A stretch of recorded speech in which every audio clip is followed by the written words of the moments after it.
topic naman natin ngayon ay kung paano mag-divide ng functions. Okay. Objectives. At the end of the lesson, the students are able to divide functions, solve problems involving division of functions. Okay. Start na tayo dito kung paano mag-divide ng function. Okay, so itong formula niya, f of x over g of x. So susulat natin yung value ng f of x, which is ito, 5x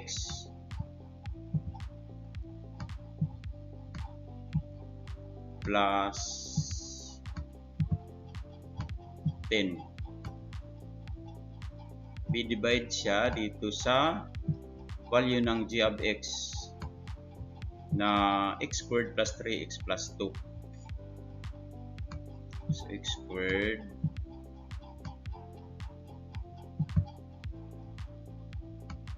plus 3x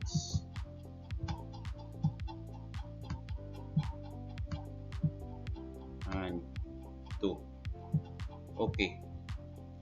So, ang pag-divide ng function, it could be by factoring. So, ipa-factor natin.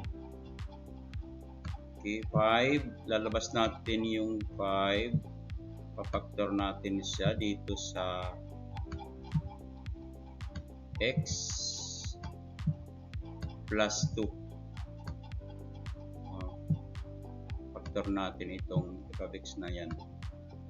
Then, i-factor din natin itong x squared plus 3x plus 2. Yung factor niya ay x plus 1 dito, tsaka x plus 2. Yun ang factor ng x squared plus 3x plus 2. Ngayon, pwede natin i-cancel. Pwede natin na ito i-cancel. Itong x plus 2 at saka ditong x plus 2. Actually, there is no cancellation in mathematics. Ito ay i-divide natin. Okay?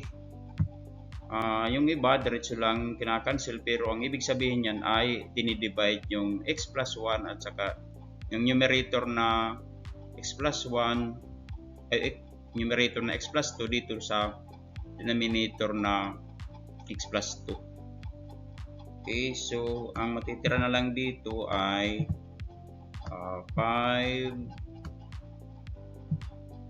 over x plus 1. So ito yung sagot natin. Okay? So ganon mag-divide ng function. Okay? So what about this requirement? Yung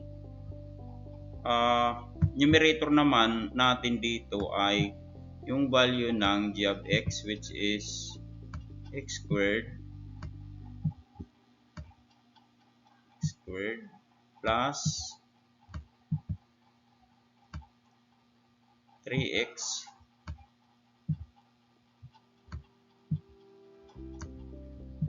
plus 2. Okay. So divide natin ito dito sa ito yung value ng h of x, which is 5x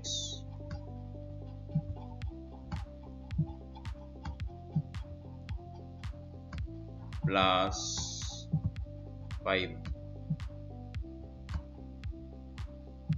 Ngayon, ipapactor din natin ito. Kanina, ang factor ng x squared plus 3x plus 2 ay x plus 1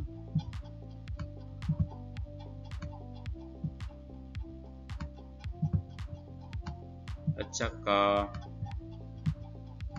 x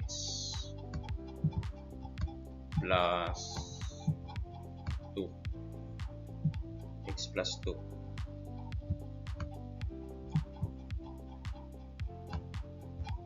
Over, labas natin yung 5 dito.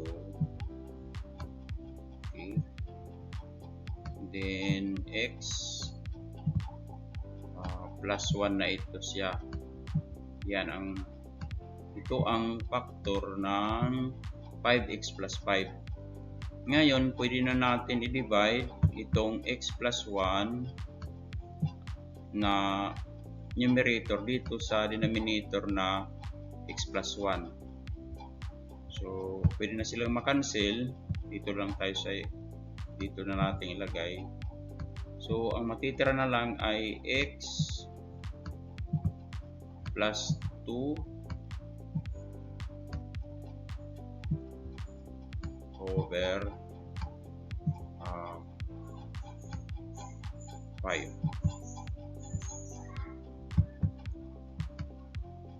Ayusin natin ang pagsulat ng 5. Okay. So, ito ang sagot natin dito sa requirement na g of x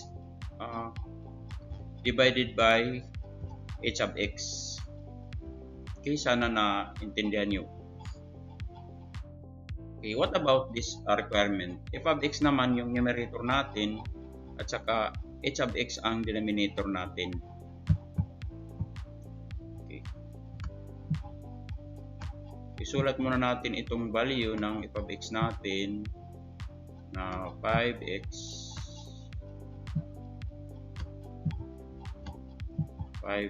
plus 10.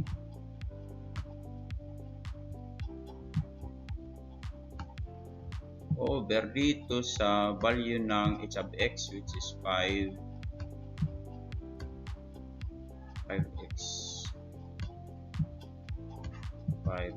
plus 5. Okay. So, i-factor din natin. So, yung 5, lalabas natin. Ganito siya.